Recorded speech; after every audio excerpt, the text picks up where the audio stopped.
But I thought this time around, in prep for someone that's definitely going to go up on the YouTubes, I would just intro here and say, hey, what's up? You enjoying the content here? You could be enjoying the content on Twitch. That's right. Maybe this is my shill point from now because we are live. Maybe not right now when this video goes up, but we're live at least every other day. And if the editing is not too hardcore on a day, because I'm trying to push it to the YouTube so you people watching later, we also get impromptu streams. But guaranteed stream every other day. So go check it over. Link below. And let's get into the game. Because this one should be quite exciting. That's right. I spotted this when I was looking through the matches. I couldn't resist it. It's 3DB again. What a beast he always is. Against a phenomenal beast of his own. From Age of Empires 2 to Age of Empires 4, Hera definitely getting up to date with the newer one. And definitely still a master of the old. And this seemed like an interesting matchup to me. Because, of course, you know, AoE 2 Pro versus StarCraft 2 Pro. Both of them really high up on the leaderboards right now, on the ELO leaderboards on AoE 4, because I believe both of them are in the top, I want to say, maybe 20 at the time of recording. Yeah, so Hera just slipped to 35th. 3DB, I think, sunk a few rankings, but overall is still going pretty strong at 24. And that's sticking them around that mid-1700 ELO rating. So definitely getting some of the best in the game at the moment. And they're going to be fighting out on Warring Islands with Rus. Both of them being Rus. And keep in mind, a lot of people, they've been given like this kind of hard sell of how broken Rus is, right? And honestly, each time I see it on a water map, I'm unconvinced. I think ever since the changes to the cost of converting your ships, plus the slowdown on how quickly you move when you are converting ships, has kind of weakened their timing. It's still potentially a very potent timing, right? The whole concept is that you build these Lodya fishing boats, right? And you churn them out, and then you hit feudal. And then with a surplus of wood, you just click and switch a bunch of them over into attack mode, right? Like, you're just playing Yu-Gi-Oh! Defense, attack, go. But I think the flawed kind of concept behind, like, what this is, the reality of it is that basically, like, after they increase the price of fishing boats and also then increase the cost of converting them, it is slightly less effective. So you can see to go to attack ship is 1760, and this costs the 75 by default. So you can see, like, usually you would, like, the difference would be 45 if you just went for the attack ship directly. But the value you're meant to gain is that you can obviously convert them in bulk. And remember, your fishing ships come out quicker. So usually, like, the whole concept is that you can pay a little bit extra wood to make a fleet quicker because fishing boats come out quicker. But it doesn't equal out that way when you consider that after you get it out, there's a 20-second window. And before the patch, that wasn't too bad of a deal because in that 20-second window, you could sail over to your enemy's base, right? But now only covering half the distance, it's actually more efficient to, in a lot of cases, just go up straight attack ships instead of building Lodya and converting them. And I think the problem, like, people haven't wrapped their head around yet is, like, while this timing is very powerful for the Rus, there are civs that can actually be just as lethal, if not more scary. I don't think Delhi is one of them on Warring Islands. I think Delhi, the thing that we've been going over on the channel in the last few days with Delhi, is they're very potent on hybrid maps. So think Confluence, think Danube, right? These areas which have a utilizable river that is very easy to, like, run people through on. That's where Delhi actually excels. On this open war type maps, definitely weaker. Would never argue otherwise. I still think the French are quite potent with the Hulks, and that can't be denied. But I actually think the true rulers of the water right now, the low-key kind of, like, is going to become more obvious in the next 2 weeks, powerhouse on water maps is actually the Mongols. I think the light junk into your heavy junk, like, it's a great transition, and you're actually potent both in feudal and castle age. I will not deny that there is going to be some powerful plays off the back of, like, the Rus fishing ships, but like I said, man, the last few games we've been watching, a little bit underwhelming. You know, you can see the potential of it, but it doesn't always follow through. And the problem is, like, if you can't shut your opponent out quick enough with this, keep in mind also it's like a gambit play, right? The whole concept of your fishing fleet being converted into an attack fleet means you actually have to find value in the next 5 minutes from that, or you've just damaged your economy, right? Like, your fleet gets sunk, and all of a sudden you've got no fishing boats you have to rebuild. So it is a kind of teeter-top play. There is a finite timing to it, and there is definitely valuable use. We'll just have to see if that comes into play here. As Hera already looking to construct up, but 3DB is going to beat him to the punchline. I'm surprised Hera only put one villager on this, but of course he wants to keep that income up, right? But you can already see, like, what's he doing it for? Hera's doing it for the gold because he wants to start pushing out these attack ships, right? He wants to give him the flex to switch over, and that's why we see this move out. You see? Whole fishing fleet going. So this is the gambit play, right? This works, great. You like kind of won the game, or you're close to. Doesn't work. You are vastly behind your opponent. It also depends on how your opponent reacts, right? And the risk of this move in a Roos matchup, as we're seeing as he rows over, is that he thinks he's going to be first to tech up. We can see very clearly, folks, he is not going to be first. In fact, they are, I think, going to be about 5, maybe 6 seconds apart. And Hera is going to be in last place regardless. And that means that FreeDB, if he scouts this at all, which he might in just a moment, can instantly choose to convert his ahead of Hera's. And here you go. There's the bad news for Hera. Hera rows in. FreeDB sees him. Hera's still not complete. And now, look at what FreeDB can do. At any moment, if he chooses, he can start converting. So he sends the fishing boat out to scout what's happening, hits the conversion straight away. He's only converting one. Realizing his opponent has brought a vast quantity of his fleet means that he doesn't actually feel as pressured as his opponent. And there you go. So Hera halfway through. FreeDB, yeah, you got multiples in here. So they're kind of mixed around the ones he selected. So that's one across. I think he's got 3 or 4. He's looking to match his opponent. But what he doesn't realize, guys, is there is a fleet to the south as well. So Hera could have number advantage, but this is home field for FreeDB, so he will have the repair rates. The attack ships engage. Now pushing back. And there you go. Hera, he was gambling on this, catching his opponent off guard. As soon as he saw his opponent was ahead of him on the tech up timing, he had to anticipate this was going to occur. But at this point, you're in for a penny and for a pound, right? And you can see he didn't actually have gold surplus or wood surplus to convert all these ships at once, which meant he wasn't able to plow in. I think this was maybe a mistake. Hera, because he didn't want to be behind too much on the Golden Gate, you saw he actually switched up to, I believe it's 7 people constructing it, which meant that he didn't have the gold or wood surplus to convert all 6 of the ships at once, which kind of gave the edge to FreeDB. FreeDB now just free here. Building a second dock, though. Needs to be careful. He's not banking these ships. Starts to just bank them in now. Does lose one of them in the end for it, though. Make that 2. And now with the attack ships coming out. Looks like he actually went for more fishing boats, so this is kind of problematic. He's got 4 versus the 5 right now, but remember, he has got the repairs on the home field. So FreeDB looks like he should be able to repel Hera away, prioritizing down the weaker ships right now. I think once Hera gets down to about 2 here, he maybe just looks to back up. Nice backup here to actually repair the heavily damaged attack ship. And I think, yeah, Hera should just get out of here.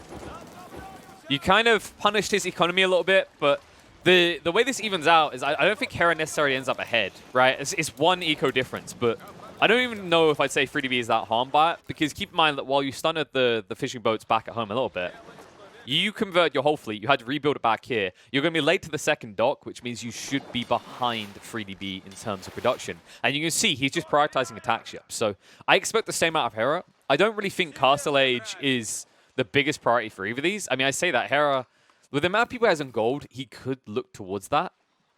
I think part of the reason he's just funneling this much gold in his economy is to indirectly fund the fleet via exchanging gold for wood in the Golden Gate. And that's what's allowing him to keep that higher quantity here. I let the blacksmith drop as well, by the way. Never sleep on blacksmiths, folks. Remember, steel arrows, the iron undermesh, these do affect your ships. And archer ships especially, like, you got to keep in mind that these shoot and burst attacks, right? As you can see, it's 5 bursts. So actually, something that I think a lot of people seem to forget is that when you get that upgrade to your ranged attacks, it usually on like a land archer, it's +1, right? On a bow, that's +5 damage because it's a 5 burst attack. Nice use of the small fleet in the meantime by FreeDB. Just trying to scout out and snipe out as many of these guy units, remember? It allows him to get free gold and unlock those bounties. And it's the same for Hera as well. And you see Hera's doing phenomenal in that regard. 370 already. That's another attack ship sunk. So 6 to the 7. As we said, FreeDB, he got ahead of Hera in terms of docks and even went up to a 3rd now. Hera now matching him in that regard, but that means they should be more or less even Stevens. So 1 ship advantage still for FreeDB is something to keep in mind, but that advantage completely dissipates by the time you reach your opponent's base, right? Because it's going to take you almost 30 seconds to cross this water, and in that time, 35 seconds is all it takes to produce an attack ship. So it might be the winner here is going to be whoever stalls out and looks for a tech up timing. It's just very tough, right? It's going to be a finite difference because the reality is that if your opponent keeps investing in the military ships, you're going to have to keep investing as well, right? So outside of taking a direct fight and taking advantage of that fight, you're going to always be in the situation where it's a struggle to actually get enough together to get castle. And here we go. Hera showing up. He didn't bring both fleets, though. So he's at a disadvantage here. Hera making a big mistake. FreeDB going to push in on top of him. Definitely has the numbers, and this is not how Hera needed to approach this situation. He could have went for a pinch, yes, but he needed to have both sides ready at the same time. As a result, he's going to lose at least half these ships. Hasn't sunk a single one of FreeDB's. I think he will get the rest away. This should be where FreeDB maybe considers backing up. Reason being is you could try and push into your opponent's base, yes. The alternative, though, is you know he's going to be building ships again, right? You could keep this fleet. You could stunt your growth a little bit on the naval front, and then you could start to actually gather up resources. And that would allow that aforementioned castle age situation. But for the moment, FreeDB pushing in. And Hera definitely has the numbers here now. And it's home field, remember, so the repair rates will matter. It can make the difference. And FreeDB gets jumped. He gets in range of it all. Hera can just plow on through on him. Right now, the trickling for FreeDB is not going to be good enough compared to the generation coming out of these free docks in Hera's base. And FreeDB's fleet, like that, is going to be sunk. Big mistake being made. And I'm surprised he went in, folks. Like we said, if he held back, if he just kind of matched the pace, matched the numbers, you could have been in a situation where you could have been the one looking at a castle age timing maybe half a minute ahead of Hera. Now, Hera, after this trade, could easily be ahead of you. On the retreat right now, looks like actually, what? Was Hera, okay, Hera was late to this. I did not notice this detail, very important detail here. FreeDB, although he loses the fleet, he equals it out. The reason he equals out, folks, is because only midway through this pursuit, halfway across the map, did Hera finally get the tech up to get the additional 1 damage per ship. That's what made the difference. FreeDB already had that unlocked, and that's why he was able to trade favorably on home field advantage against Hera, despite being outnumbered. A detail that I'm sure FreeDB noticed. And it's surprising to me. I could have sworn Hera, like, he must have delayed getting the research. He must have been eco-capped. Because he had the blacksmith down fairly quickly, right? And I think FreeDB, is he on his way to the... No, okay, he hasn't gone for Iron Under Mesh. So not prioritizing that, it's just all about the DPS. And after that, they should come out more or less even Stevens, right? Like, it's 10 compared to the 10. Yeah. And economy-wise, slight advantage now for Hera. Free up. And this could allow him to look at a quicker tech time, right? This is kind of the wonky part for FreeDB. FreeDB continues to ramp up that production, now going up to 6 docks compared to the 5 of Hera. Which, by the way, Hera's going to arrive on the 5th as soon as FreeDB's on the 6th. How many people? What's the split right now? Hera's got 24 on wood. It's going to be 25 FreeDB. A lot more people on gold for Hera than there is for FreeDB. Kind of surprising in that regard, actually. See if he can actually keep this production up. I think that he has to keep scaling, right? But at the same time, I'm looking at this and I'm wondering how long can you actually maintain this? Is your economy scaling correctly to hold up constant production of 6 different docks? And possibly so. Like, what was that like the income per minute? So it's, yeah, it's 1,000. And then if we do the maths on this, 35 seconds, 120 wood, 6 docks. It's close to okay, actually. The gold's going to be a bit wonky, I think. But I think the way that FreeDB is making this work, and both of them are, in fact, is the Golden Gate, right? So whenever they need that extra bit of gold, because they have a limited amount of people on gold, they can just trade in the food that they've got from their small fishing fleet. I say that, Hera no longer has a fishing fleet at all, right? Yeah, he's basically got some workers on land working on it. So that's a slight advantage for FreeDB in that regard. It's kind of surprising considering this, though, that Hera has a 5 eco advantage when he has no fishing boats. I don't know how this occurred, actually. FreeDB must have missed the mark and not been producing villages at one of the stages. I imagine it was because he was food capped. But that's a fatal error. That's actually a difference that shouldn't exist, and it might give Hera the edge. Push in. 21 and 21. And they are tech evenly right now. Home field advantage might give it to FreeDB at this rate. And it is just a slugfest. There is no way you're sufficiently micro in this, right? It's just a cluster truck and a half. But it looks like FreeDB is eking out an advantage, as we'd expect on the home field. And this could go back and forth time and time again, because there's no way they're close to finish at this stage. This fleet, whichever one comes out ahead, will be 2, maybe 3 left. So 11 compared to Hera's 10. It looks like Hera's out-microing FreeDB right now. FreeDB just continues to cycle them back and forth, which doesn't really matter. It's not Hulks, right? So instead, you just need to prioritize targets, if anything. And nice, he's starting to move away. I think FreeDB is a little bit better in these fights at pulling back his weak ships. Hera is better at actually individually targeting weak ships, right? You can see he actually focused on different targets compared to FreeDB, who's putting his prioritization on drawing back ships that are almost dead. And that means that FreeDB does end up with more survivors, 14 to the 10, but remember, he was producing back in base, so once again, just even. This is kind of the wonky part about the water matchups, right? When you're talking about these mirror matchups, compare it to land, where you're like, oh man, you can see how they're doing the same thing, but oh, look how this person took this slight advantage here, or he prioritized like the sacred sites, or he went for the relics first, or you know, he moved to this eco expansion first. You're a little bit more limited when we talk about island, right? Island maps typically end up, when you're talking about mirror matchups, where you have to match your opponent, and it looks like, oh, we almost crashed. Thank God we didn't. I don't know what's going on there. But no, when we talk about these mirror matchups, think about it this way, right? Like for FreeDB, you know, if he wanted to go for an expansion onto another island, it's going to cost him a large chunk of potential ships. And to do so would give Hera the advantage, and then your expansion would feel very weak when you attempt to do it. It's just so wonky to try and actually like change up from the mirror of I will produce more attack ships. And it's why we see neither of them scaling up for a Castle Age at all. So it just makes you wonder, how many times can this really go back and forth before the game ends?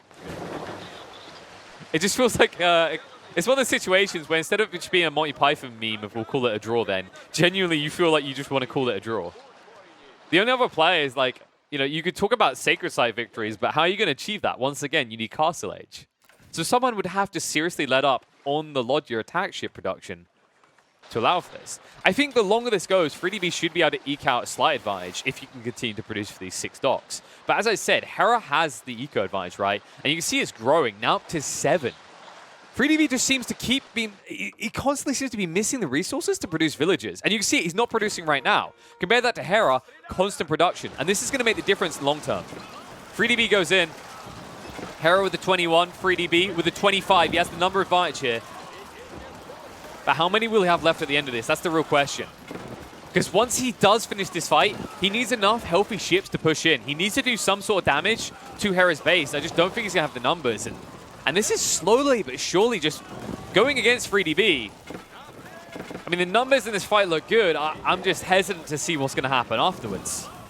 Chase down is good. Sticking on top of his opponent on the retreat means he's going to be able to sink more ships while moving in towards Hera's infrastructure. But attack ships, not very effective at taking out docks. Not quickly, anyway. So Hera continuing to retreat. FreeDB with the free ship advantage, but that's going to even out by the time he arrives in Hera's base. A lot of villages exposed here. If you can actually snipe these remaining ships and get a few of these villages, it could even out the difference and bring you back in check. But FreeDB hesitant to push in again. Backs off. So Hera down to 6 ships. FreeDB gets 9 out. But when we look at the income per minute, we're going to start to see issues, right? The gold is being doubled up. Wood is more or less even, and so is food. And that's a problem for FreeDB. FreeDB has just fallen behind the mark multiple times now. He was slowed down on his wood production because he had to shift his lines across. Hera's going to have the same issue in a matter of moments. And Hera's is... Oh, what? No. Folks, no. Okay, this isn't fair. This is disgusting. I actually feel bad for Hera now. So FreeDB got 2 proper wood lines. Hera got... Well, this is his second wood line. I don't know if I call it a proper one. He's got a lot of straggler trees, but they're even in that regard. And look, this pocket equals out this one. So Hera just got conned. He got 1 primary wood line, no secondary, right? No proper secondary one. And I've got a feeling that, like, if this goes long enough, that will be the detail that would allow FreeDB to win this. We're just going to have to see if Hera can end the game quick enough. Like we said, he does have that slight edge on the economy front, right? When you look at the count, FreeDB up at 51, it's now Hera at 60. FreeDB trying to rectify his mistakes of earlier by keeping villager production up, but there's no doubt that he's made mistakes in this. And as we said, this guy is a kind of a prodigy in my eyes. Like, honestly, the potential this guy shows, the cheeky strategies, the way he's learning the game and evolving his own meta, right? I look forward to seeing what he can do. But he does need to, like, iron out the creases that are occurring in these type of games. We saw it in a previous game when he was playing Delhi, right? Where he was missing out on researchers by half a minute just getting to research them. And we see it in this game where he misses out on constant villager production. And these are the type of mistakes at the highest level that will cost you games. Let's see if it costs him this one. Hera going to back up for the moment. Realizes he's outnumbered by a decent margin as well. 6 ship advantage still for FreeDB. Hera. Actually, it looks like it's more than that. Yeah, 3DB. A 10-ship advantage total. He just needs to get them over quick enough. Same for Hera, of course. I mean, how many docks is it now? It's just still 6. He hasn't gone up further. They're going to engage, though. And he allows Hera to push into the center, which means that now you can chase him down with the superior numbers. He wanted as many ships in range, and that's why he folded that way, to allow Hera to get into the middle of him. And he's going to plow straight through. 3DB. These numbers are looking good enough this time. Hera down to 19, 3DB currently at 27. And Hera seems to have been caught off guard by this. It really was the wood factor in the end, having to switch over his lines and not having that primary line backed up by a juicy secondary line of trees is costing him the entire fleet. Down to 13. 3DB still up at 19. And this just might be the point at which Hera realizes he can't do it. Like, he's running out of trees so quickly, he's got barely any left on his island. 3DB, he might think he's in a similar situation, but when 3DB keeps this number advantage, you have to feel like you're in dire straits. And Hera, yeah, I think he's kind of done in this. I wouldn't be surprised if he's sitting there moaning about these tree lines, because he really did get screwed on this number. Having only one primary bulk of trees compared to 3DB's secondary definitely made the difference here. And with him being pinned in and killed off as he produces ships, 3DB seems to have gotten this one. And I don't know how I feel about this, folks. With the inefficiencies around villages, you might argue whether he'd earned this or not. You might say a little bit of it was down to the cheeky generation, but 3DB will close it out and win here in the mirror matchup of Roos on Warring Islands.